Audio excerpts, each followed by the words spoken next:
নমস্কার বন্ধুরা, এমএস মাশরুমে আপনাদেরকে স্বাগত। বন্ধুরা, আজকে আমরা মাশরুম হারভেস্ট করা শিখব। অনেকেই আছে মাশরুম হারভেস্টিংটা সঠিকভাবে করতে পারে না, যে কারণে মাশরুমের ব্যাগের ড্যামেজ হয়, পরবর্তী প্রোডাকশন আসতে অসুবিধা হয়।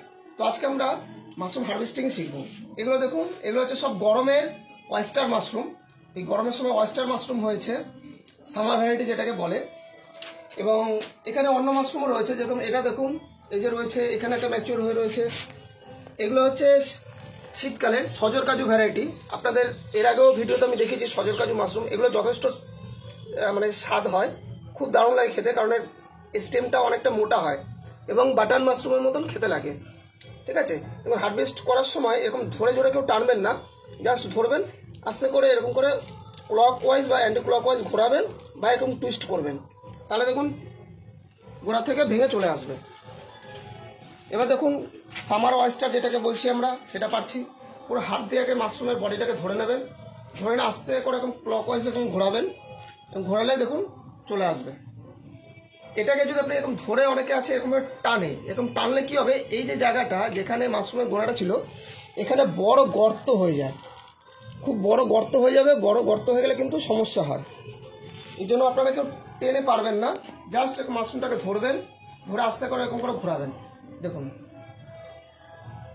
দেখুন বিচুলিও উঠে আসেনি। আপনি যদি এখন জোরে টানেন, তখন দেখবেন এই গোড়াতে অনেক বিচুলিও চলে আসবে, যেটা কাস্টমারদেরকে দিলেও কিন্তু দেখতে খারাপ লাগবে এবং ব্যাগেরও ক্ষতি হবে। দেখুন এখান থেকে পেরেছি, এখানে কিন্তু দেখুন কোনো ড্যামেজ হয়নি, ব্যাগটির কোনো ড্যামেজ হয়নি, জাস্ট এখান থেকে চলে এসছে। এবার পরবর্তীতে অন্য ফুটো থেকে মাশরুম বেরোবে। আসুন দেখুন, এখানে আরেকটা আমরা ওয়েস্টার মাশরুমের একটা থোকা রয়েছে, এটাও হারভেস্ট করবো, তার সাথে আপনাদেরকে দেখাবো। দেখুন আরো পিনহেডও বেরিয়েছে, দেখুন এখানে পিনহেড রয়েছে।